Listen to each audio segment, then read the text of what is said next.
စပိုင်းအင်တိုင်းအားတိုက်ပြင်ဆင်မှုတွေကိုကြည့်ပြီးသင်ခန်းစာယူသင်နေပြီဖြစ်တဲ့ United ပရိသတ်များလုံးပဲမင်္ဂလာပါခင်ဗျာ Red Revival Channel ကနေကြိုဆိုလိုက်ပါရစေဒီနေရာဒီပြောင်းရွှေ့ကာလမှာ Tottenham Hotspur အသင်းလှုပ်ဆောင်နေတဲ့အသင်းပြန်လည်တည်ဆောက်ရေးလုပ်ငန်းစဉ်တွေကတကယ်ကိုအမခန်းပါပဲသူတို့ခေါ်ယူလိုက်တဲ့ကစားသမားတိုင်းကိုရာနှုန်းပြည့်အပြည့်အဝသဘောကျတယ်လို့မဆိုလိုပေမဲ့အသင်းကိုတည်တည်တပြောင်းလဲဖြစ်နေတဲ့သူတို့ရဲ့ယင်းနှိမ့်မြုံနယ်မှုအတိုင်းအတာကတော့မြောက်အားထင်ပါပဲ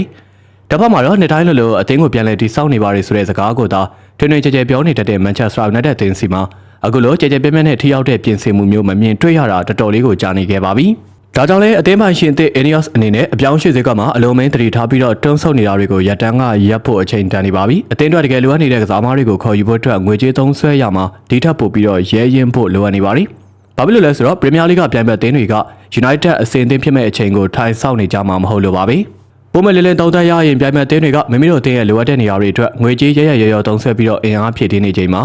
United တို့အခုလိုသာရှေ့တလန်းတိုးနောက်တလန်းဆုပ်တဲ့အချိန်ဆွဲနေမယ်ဆိုရင်တော့တကယ်ကိုအန်ဒရယ်ရှိပါရီပြိုင်ဆိုင်မှုပြင်းထန်လုံးနဲ့လက်ရှိဘောလုံးလောကမှာနေကွေးချင်းကအဝေးကြီးနောက်ကောက်ကြံရစ်ဖို့ကိုတွန်းဖို့နေရတဲ့အထူးတူပါပဲ။ဒါကြောင့် United အနေနဲ့ပြိုင်ဘက်တွေရဲ့ခြေလမ်းတွေကိုကြည့်ပြီးအမြန်ဆုံးနိုးချဖို့လိုအပ်နေပြီပဲဖြစ်ပါရီ။